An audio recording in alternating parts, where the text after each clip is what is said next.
Davidson V-Rod, 122 horsepower in this thing. And well, my first time to review a bike so far and drive, and this thing is, wow, what a way to start. It is all American muscle right here. And I have to admit, taking it out first in the traffic is really, really hard. I mean, it's a heavy bike.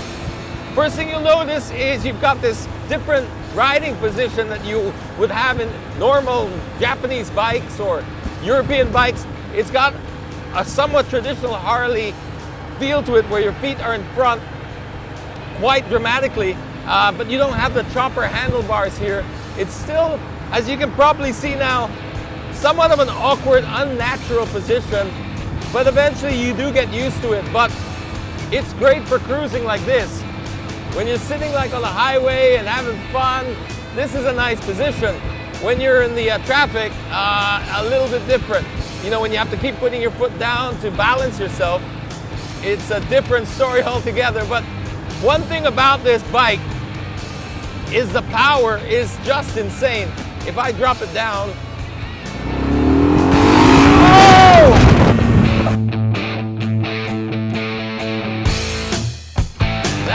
That is intense. For you to get this kind of performance in a car, you would have to be spending somewhere around, I wouldn't even say Ferraris would accelerate like this. There's just so much torque, and then you got this 122 horsepower engine. And that's in first gear. I'm like hitting already about 90 kilometers or 100 kilometers an hour. So the gearing is very different to a car. But you know what? It's all about this. It's all about the feeling of freedom, baby. Yeah! It's the open road. It's cruising. It's feeling the wind in your face. You're there, one with the road. You just feel it. You smell it. It's a great, great feeling. I mean, to grab this thing on a Sunday afternoon and go for a nice long drive. Wow, that is really the cliche freedom. I mean, it's just, wow. If I put it into third gear at 70 kilometers an hour, it's just practically, it even wants to bog down. It's just idling so low. So you have to drop it into second and then, whoa!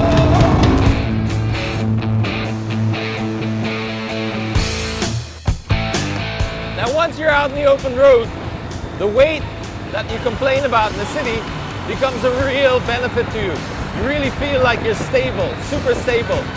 The downside, of course, to this position is, as nice as it is for cruising, you're kind of sitting a little bit too upright. So once you hit around 100 kilometers an hour or more, it feels like your head's gonna fly off at some point. Because it's not really down like a sport bike where you can really feel that and get the aero working. Here it's really, you become a wall yourself for the wind. But hey, at this speed, it's fantastic. No problem at all. Chilling, cruising. Life is a highway. Life is a highway. Yeah! Woohoo!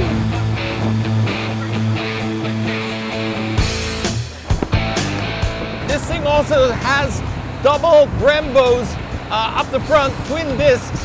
And that provides for some really good stopping power with ABS, which is coming really handy more than a few times for me because judging the weight of the bike when I hit the brakes hard, sometimes in traffic, even low speed, I could have lost the bike, but no, the ABS has worked out really well.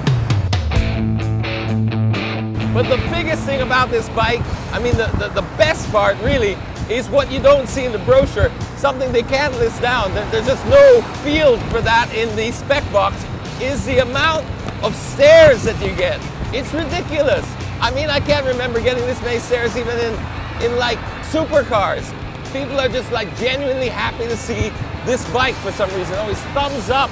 It's like this icon, all American icon. Muscle, pure absolute muscle. Oh yeah!